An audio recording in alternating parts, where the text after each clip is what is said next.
14 अप्रैल 1891 मध्य प्रदेश के महू गांव की एक सैनिक छावनी। यहाँ रामजी सकपाल और भीमाबाई के घर एक बच्चे ने जन्म लिया। नाम रखा गया भीवा। लेकिन भीवा का बचपन संघर्षों से भरा रहा। सिर्फ 5 साल की उम्र में उनकी मां का साया उनके सर से उठ गया।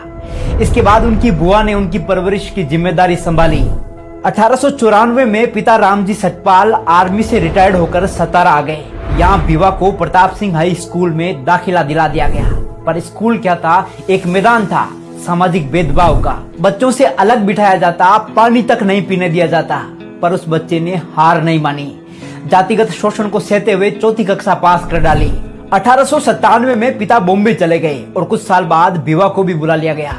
अब दाखिला हुआ एल्फिंस्टीन हाई स्कूल में, एक ऐसा स्कूल जहां दाखिला लेने वाले वो पहले अछूत थे। शिक्षकों की उपेक्षा, सामाजिक तिरस्कार।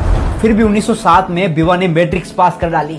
इसी दौरान 1906 में विवाह हुआ रमाबाई से और फिर 1912 में बॉम्बे यूनिवर्सिटी से इकोनॉमिक्स और पॉलिटिकल साइंस में बीए किया, वो भी टॉप रैंक से। ये उपलब्धि देखकर बड़ौदा के महाराजा सयाजीराव गायकवाड़ स्तब्ध रह गए। वो इतने प्रभावित हुए कि 1913 में बाबा साहिब को एक शर्त पर न्यूयॉर्क के कोलंबिया यूनिवर्सिटी में एमए और पीएचडी करने भेज दिया गया।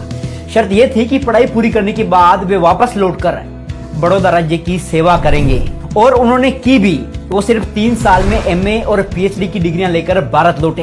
अब वो सिर्फ भीमराव नहीं थे, डॉक्टर भीमराव अंबेडकर बन चुके थे। महाराजा से किए वादे के अनुसार नौकरी की, पर भेदभाव पीछा नहीं छोड़ रहा था।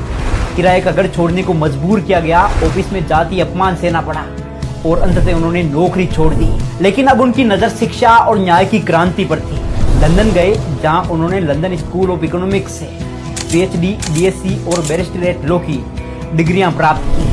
फिर भारत लौटकर उतर पड़े जातिवाद के रंग में रंगे भारत को बेरंग करने।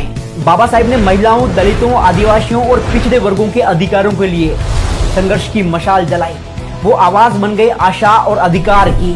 धीरे धीरे उन्हें हर कोई जानने लगा था। अब वो बाबा साहिब डॉक्टर भीमराव अंबेडकर बन चुके थे, एक नाम जो सामाजिक न्याय का प्रतीक बन चुका था। और फिर वो ऐतिहासिक पल आया जब आजाद भारत को एक मार्गदर्शक की जरूरत थी, एक संविधान की जरूरत थी जो हर धर्म, जाति, वर्ग को बराबरी दे सके।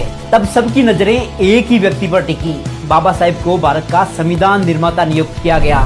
उन्होंने ये जिम्मेदारी दिल से निभाई। देश के हर नागरिक को ध्यान में रखते हुए सिर्फ 2 साल 11 महीने में रच डाला दुनिया का सबसे बड़ा और सर्वश्रेष्ठ संविधान। आज वो सिर्फ इतिहास का हिस्सा नहीं है, वो प्रेरणा है, विचार है, क्रांति की आवाज है।